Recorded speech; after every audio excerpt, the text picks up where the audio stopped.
Why do we think of all artists in this way? Why do we envision artists this way, as a tortured soul? Hello, my name is Hannah and I am a high school art teacher, and today I would like to talk about the old trope of the tortured artist and why we need to talk about it. This has been something on my mind for quite a while, amongst other things, of course, but I do want to talk about it. I want to talk about, other than that, making art for joy and bringing joy to others' lives instead of pain, and kind of the dynamic between that, as well as a little bit of the starving artist. So the tortured artist trope goes back decades, right? Even centuries. And I want you to think about some of the artists that come to mind when you think about art in general. Vincent van Gogh, Pablo Picasso, Alexander McQueen in fashion, Amy Winehouse in music, and even Marilyn Monroe in Hollywood. And for me, my very favorite painter, Mark Rothko. A landscaping truck just went by. Anyway, but I want you to think about those different artists that I just mentioned. Why do we think of all artists in this way? Why do we envision artists this way, as a tortured soul? Perhaps it's due to these haunting patterns of tortured souls, using their pain to create art in more ways than one. But I don't think it has to be this way. Think about all the amazing things that art has done for the world other than expressing our pain. Not that this is a negative thing, of course. Art therapy has been extremely helpful for a lot of people, and it will continue to do so for sure. But these examples I gave are only part of a more recent history. Why is this? Well, art has a very long history of being more than just a way to express and deal with pain. It has been used for centuries to do other things like decorate cathedrals and other places of worship, or even those artists that have decorated, designed, and created influential structures and technology. Art has been used forever as a means to bring people together, as well as to worship and to celebrate and convey meaning, amongst a ton of other things. So why do we now see this pattern of artists being these unconventional, erratic, dysfunctional, manic, or just in general, overall, tortured artists? I think we have to step back and look at the world these artists grew up in. It wasn't always this way. The societal pressures of performing for others at an exceedingly increasing rate may have brought about some unrealistic expectations and some really high levels of stress on these people. Not only that, but combined with the internal struggles that may have already been there, these people might not have been strong enough to deal with this aggressive push to produce work at the rate that was demanded. This is also where we see the trope branch out into another, which is the starving artist. We've heard this a lot. Growing up, I was always told, like, oh, don't be an artist. You don't want to be a starving artist.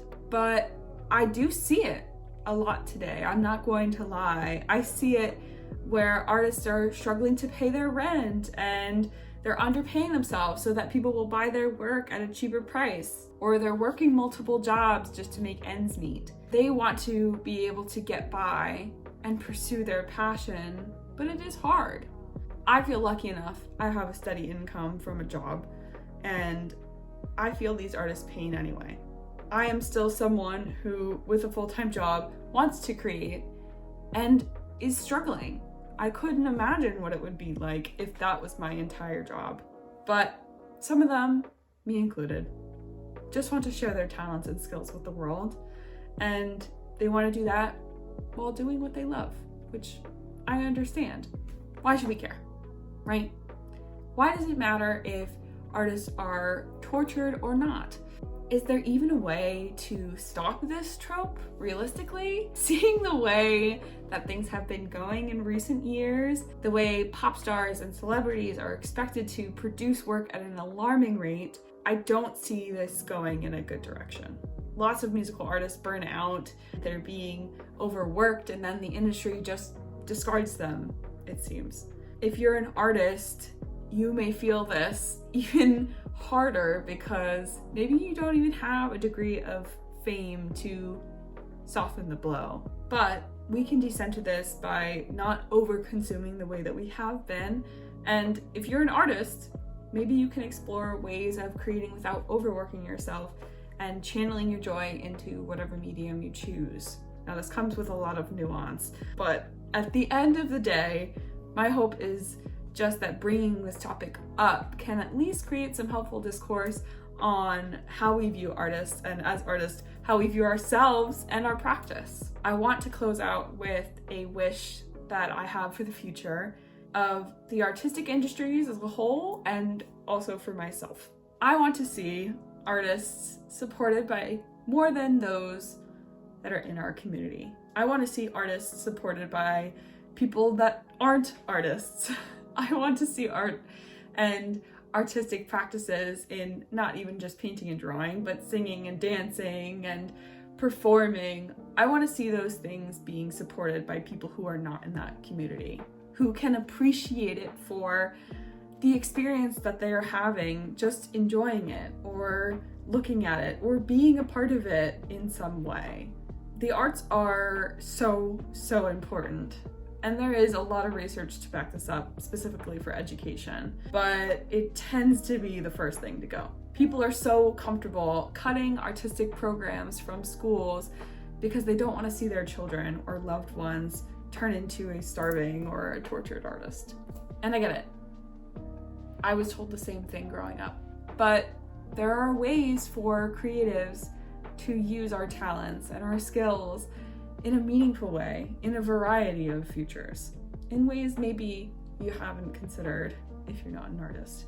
And we still want to be able to solve creative problems and design clothing and buildings and communicate important ideas, but we can't do all these things that artists do if we don't invest in their future by supporting them from the start.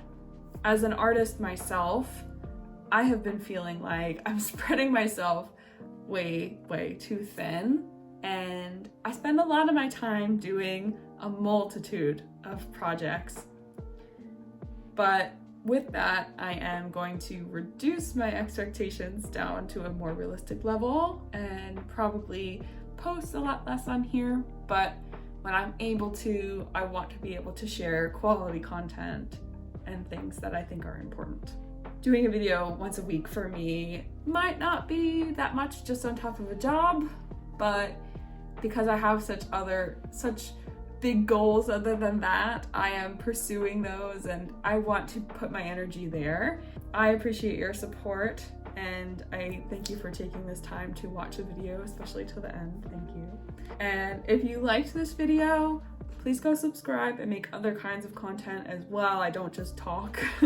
And typically I like to stay behind the camera, so I'll do paint with me videos, or I have a series about the basics of fashion design that I am working on. Other than that, give this video a like, and if you have anything, thoughts that you want to share, please go comment. I would love to read them. I try to read everyone, and I would like to otherwise leave you with one thought.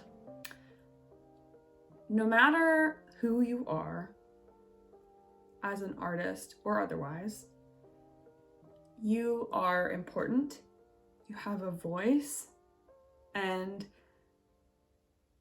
I want you to share that voice meaningfully, respectfully, and share your ideas. Talk to people, share the things that you're thinking about, because I find that that is really what enriches my life, and I want other people to do the same. I think that's why art is so important, because it allows us to share those ideas, to share those thoughts. So, just a little food for thought. I hope you take care and have a great day. I'll see you in the next one. Bye.